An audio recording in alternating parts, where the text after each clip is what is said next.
अब देखिए, कुछ समय पहले ईडब्ल्यूएस कोटा वाले केस में हमारे एक व्यूअर ने हमसे पूछा था कि क्या ईडब्ल्यूएस कोटा पे स्टे लगाया जा सकता है, जबकि जो केस है वो रेफरेंस बेंच को दे दिया गया है।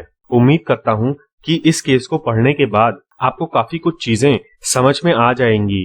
अब देखिए, मराठा कोटा का जो मामला है वो काफी समय से डिबेट्स में है। फिलहाल के लिए ऑनरेबल सुप्रीम कोर्ट ने इस केस को लार्जर बेंच को रेफर कर दिया है।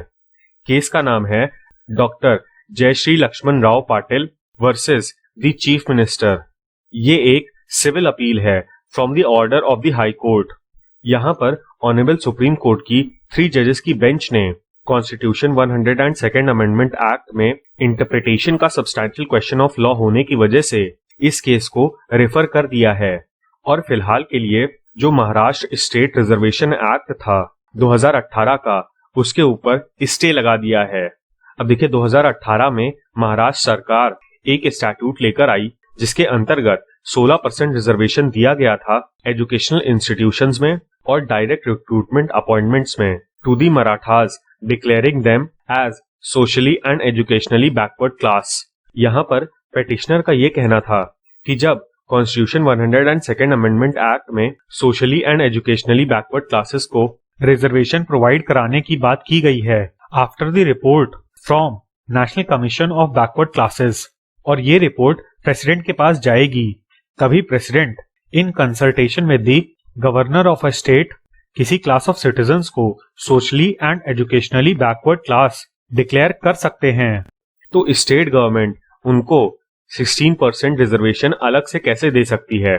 हाउएवर, बॉम्बे हाईकोर्ट के सामने ये मामला था और उन्होंने इस एक्ट की कॉन्स्टिट्यूशनल वैलिडिटी को अपहेल्ड कर दिया और जून 2019 के अपने ऑर्डर में बॉम्बे हाईकोर्ट ने कहा कि जो 50% का कैप है टोटल रिजर्वेशन पे, इसको ब्रीच किया जा सकता है इन एक्सेप्शनल सर्कमस्टेंसेस।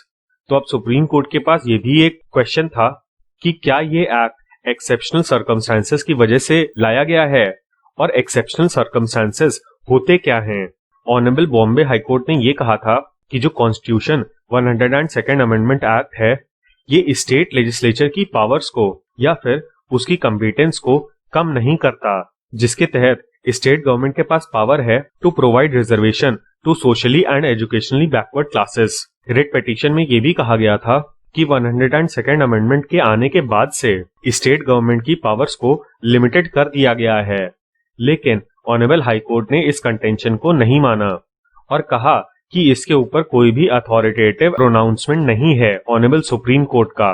और इसी पूरे ऑर्डर के खिलाफ जो रिट पिटिशनर्स थे उन्होंने ऑनरेबल सुप्रीम कोर्ट में अपील दायर की। अब देखिए, सबसे पहले तो ऑनरेबल सुप्रीम कोर्ट ने इस बात का संज्ञान लिया इन परसुएंस ऑफ आर्टिकल 145(3) ऐसी अपील्स डिसाइड नहीं की जा सकती और इन अपील्स को भी लार्जर बेंच के पास भेजना पड़ेगा।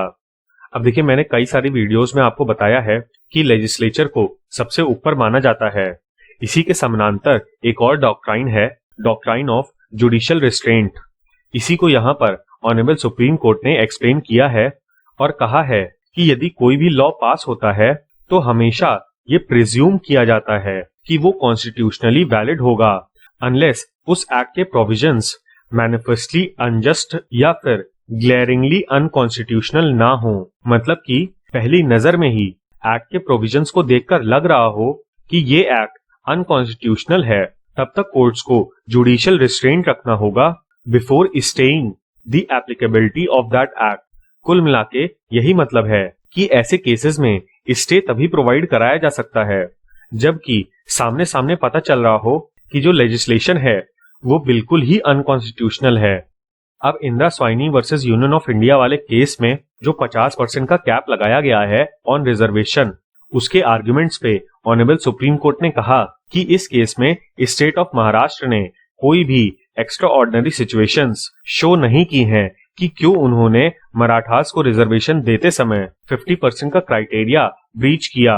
अब एक्स्ट्रा ऑर्डिनरी सिचुएशंस क्या होती हैं, इसको नेगेटिवली डिफाइन किया और कहा कि educational and economic backwardness, existence of quantifiable data और deprivation of benefits flowing from reservation, ये तीनों ही चीजें कोई एक्सेप्शनल सर्कमस्टेंस नहीं है।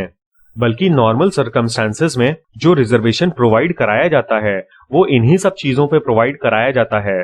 तो फिलहाल के लिए एक्सेप्शनल सर्कमस्टांसेस को भी ऑनरेबल सुप्रीम कोर्ट ने नहीं डिसाइड किया है, बट होपफुली जो इस केस में रेफरेंस बेंच है वो इस एस्पेक्ट ऑफ द मैटर को भी देखेगी।